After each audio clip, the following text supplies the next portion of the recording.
usul fikih. Babnya bab an-nasikh wal mansukh. Nasikh mansukh setelah ini bayan belum deh. Belum bisa nih tapi. Oke. Nasikh mansukh sekarang ditandai sebab ini nggak ada halamannya. Dek. Yang bawahnya apa? Nasikh atas. Bawah yang atas. Betul.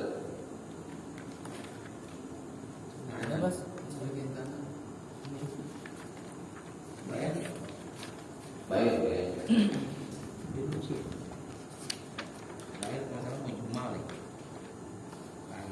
Bayar udah bayar. Udah bayar. Karena langsung. Deh, kita mulai ya. An-nasikh wal mansukh. Nasikh artinya yang menghapuskan. Maksudnya satu hukum yang menghapuskan hukum yang lain. Mansukh artinya yang dihapuskan. Maksudnya hukum yang dihapuskan. Jadi ini bicara waktu ya. Kalau mansukh itu waktunya yang terdahulu. Kalau nasikh yang kemudian gitu ya. Hukum yang terdahulu dihapus dengan hukum yang kemudian gitu. Tentang ini ada beberapa pembicaraan. Pertama, macam-macam nasikh mansukh. Nasikh tadi apa artinya? Ya, Dahulu. bukan yang menghapuskan. Mansukh artinya yang dihapuskan.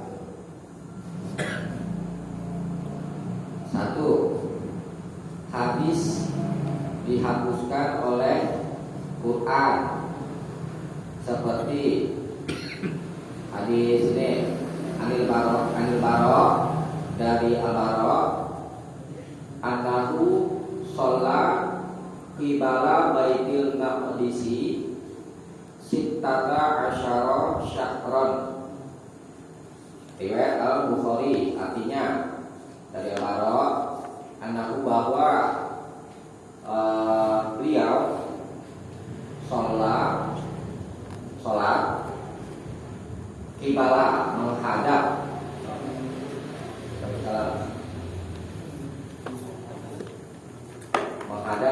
Baitul Maqdis.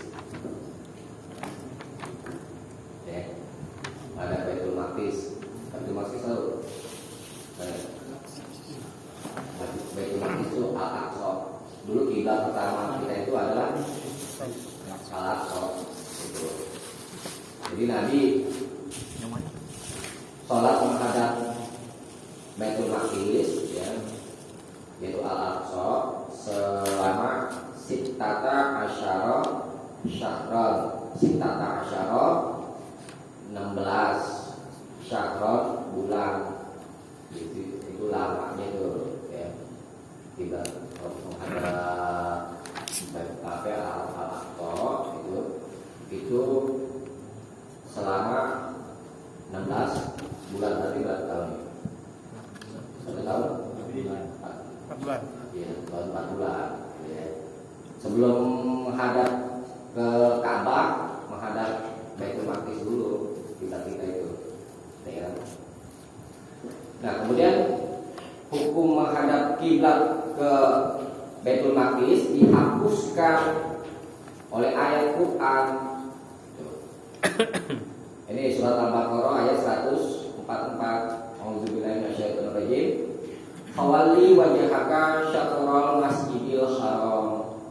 Hawali, dan hadapkanlah wajhaka, wajahmu, syatral masjidil haram. Syatral menghadap al-masjidil haram. Tuh. Jadi hukum yang lama dihapus dengan hukum yang baru gitu. Yang mansukh yang mana? Yang dihapuskan yakni Masjidil Baitul Maqdis. Baitul Maqdis itu yang dihapus ya hukumnya. Jadi kalau sholat menghadap Baitul Maqdis, sholat itu tidak sah karena kiblatnya sudah dihapus, sudah dirubah menghadap Masjidil Haram. Gitu. Jadi sudah tidak berlaku lagi. Tuh, sholat menghadap Baitul Maqdis karena sudah dihapus. Tuh. Nah, yang jadi nasikh yang mana? Iya, kalau sholat menghadap Masjidil Haram. Paham gambaran tentang nasik maksud? Paham ya? Itu hadis dihapus dengan Al-Quran, itu macamnya. Yang kedua, hadis dihapuskan oleh hadis, ya.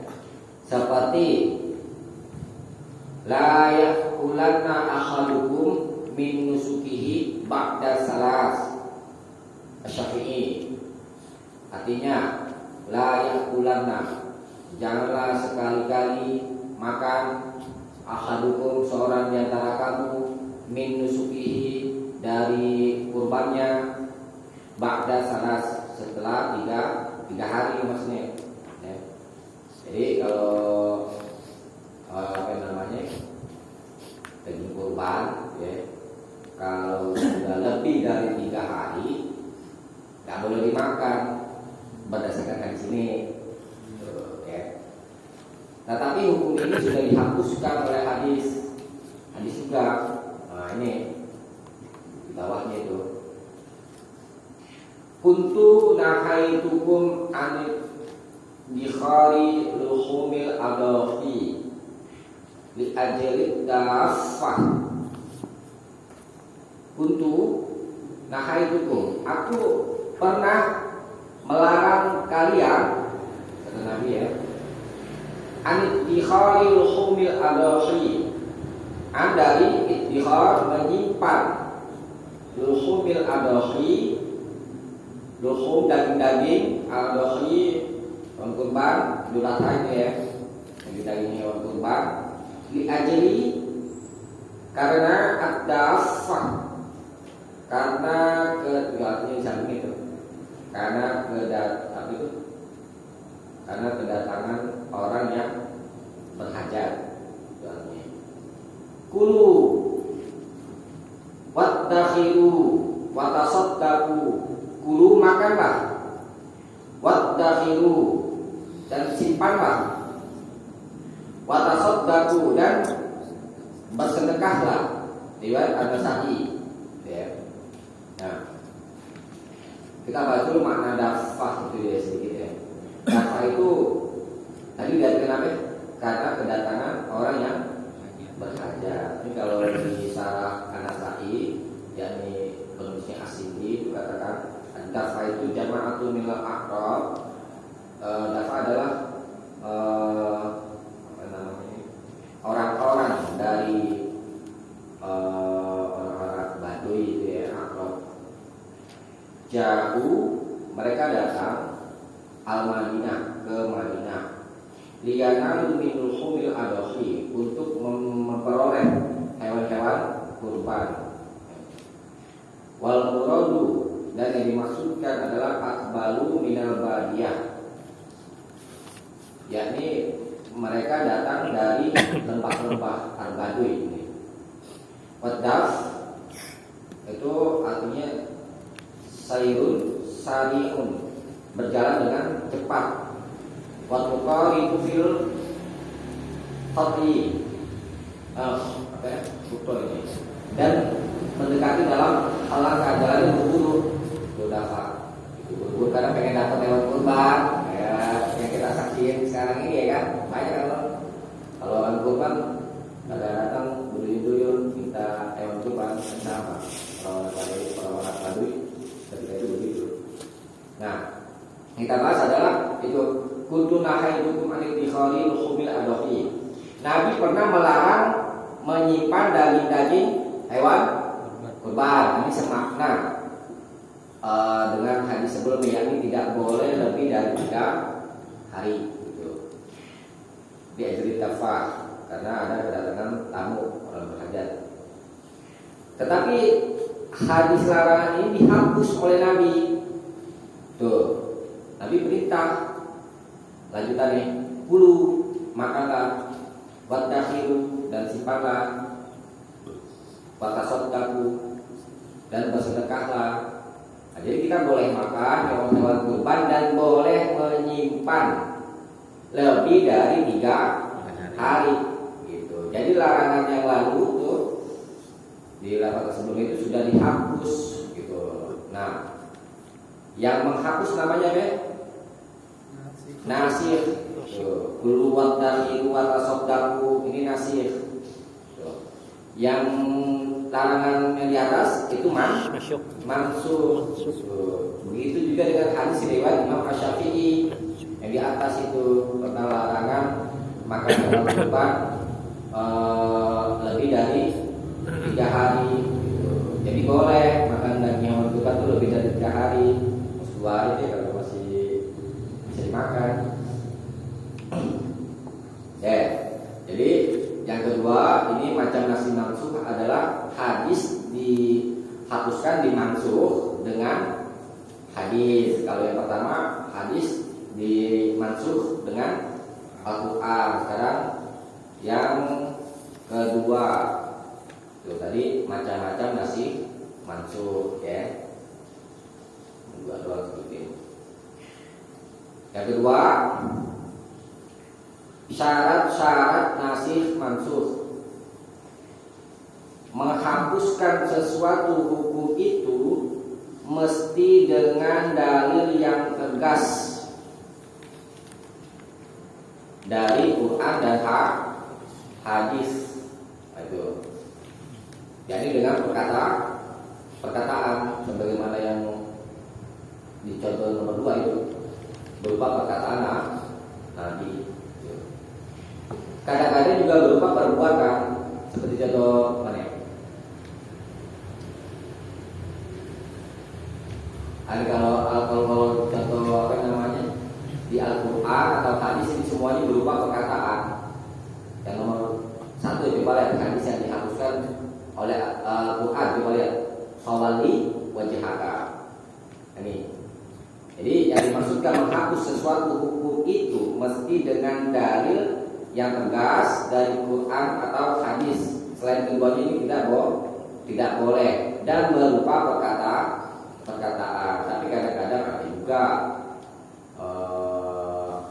di hadis ya, yang menasih itu berupa perbuatan Nabi.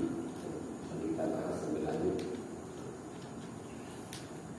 Dijadikan aja yang bisa menghapus apa yang namanya hukum terdahulu yaitu Quran dan hadis. 3, yang tidak boleh dijadikan nasih yang menghapus 1, ijma.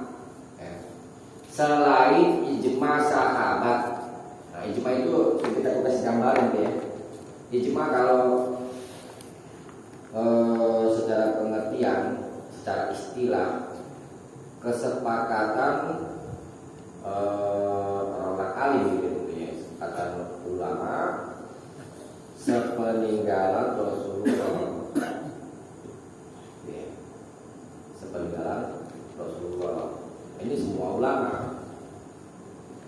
Nah, itu secara istilah.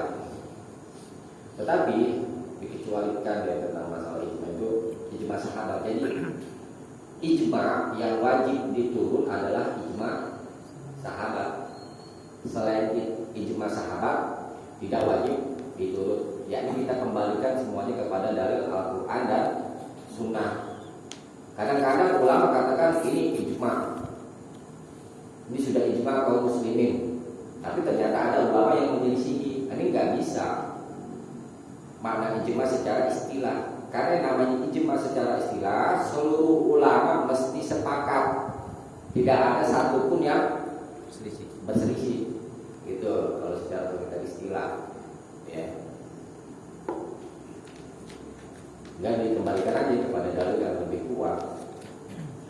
Nah, yang kedua kias. Kias ini menyamakan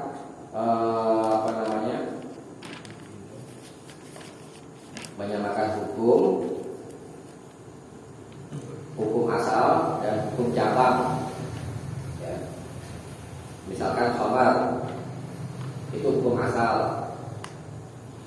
Kedua, hukum cabangnya misalkan bir gitu ya. Bir. Bir ada di dalam Al-Quran? Ada. Kemudian hukumnya apa? Haram. Karena apa? Karena memabukkan. Nah, jadi dalam masalah kias itu ada hukumnya. Pertama, asal, ya kan? Itu tadi sudah khamar ya. Ini khamar ini dijadikan asal, aslun. Kemudian bir sebagai farkun, cabang. Ya. Kemudian ada ilat namanya, ilat hukum, sebab. Ya. Ada sebabnya. Kemudian ada hukum. Ada 4 tuh. Aslun, farkun, ilat, dan hukum. Ya. Satu saja deh. Ya.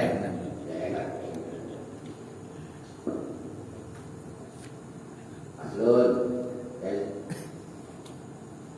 hukum kias ya. Akan kias.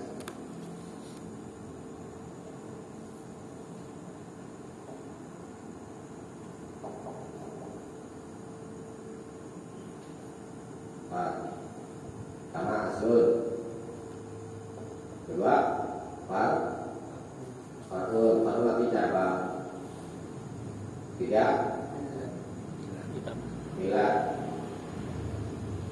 ilat itu sebab, maksudnya sebab hukum. 4 hukum. Nah, kita ambil contohnya khamar ya. Khamar. Ini aslun. Bir, ya. Bir, ya.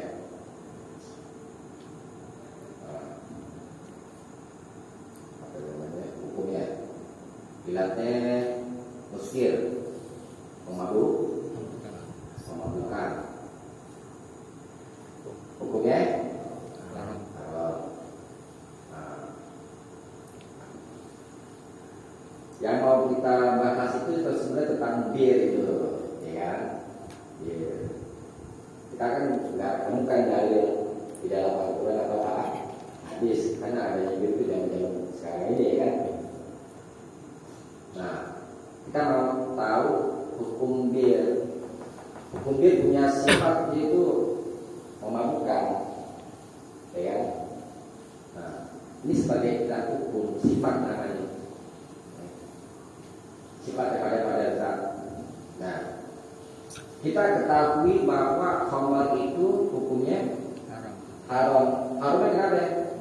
Karena muskir, memabukkan. Nah, jadi hukum bir itu disamakan dengan hukum khamar, dikias kepada hukum khamar.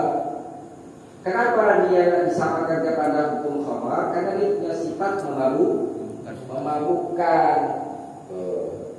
Ada kesamaan sifat. Hukumnya bagaimana? Hukumnya sama seperti khamar, karena sifatnya sama. Jadi sama-sama memabukkan, hukumnya juga sama. Ya. Yang ini yang terdahulu, yang ini yang kemudian. Ya, jadi mengkias itu hukum yang kemudian dikias kepada hukum yang terdahulu, bukan hukum yang terdahulu dikias kepada hukum yang kemudian. Contoh, sholat pakai niat, sholli dan seterusnya. Ada ulama katakan dikias kepada hukum haji. Sholat sama haji dua mana? Bertanya. Dua sholat. Kok dikias kepada hukum haji? Sholat yang terdahulu, haji yang kemudian. Nah, ini tidak bisa, apa yang namanya, tidak sesuai dengan kaidah kias. Yang namanya kias itu hukum kemudian dikias kepada hukum terdahulu. Tuh yang tadi.